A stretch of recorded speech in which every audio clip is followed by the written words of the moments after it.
मोंटू बंदर अपनी मां शांता के साथ मुंबई जाने के लिए निकला। स्टेशन की भीड़ में मां बेटा साथ खड़े थे। ट्रेन आई और दोनों डिब्बे में चढ़ गए। ट्रेन चल पड़ी। खिड़की से बाहर शहर पीछे छूटता गया। कुछ देर बाद ट्रेन एक स्टेशन पर रुकी। मोंटू बंदर नीचे उतरा और समोसा लेने चला गया।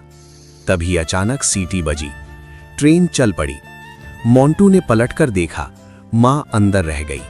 डिब्बे के दरवाजे पर शांता की आंखें भर आईं। हाथ में समोसा, आंखों में आंसू। मोंटू बंदर स्टेशन पर अकेला खड़ा रह गया।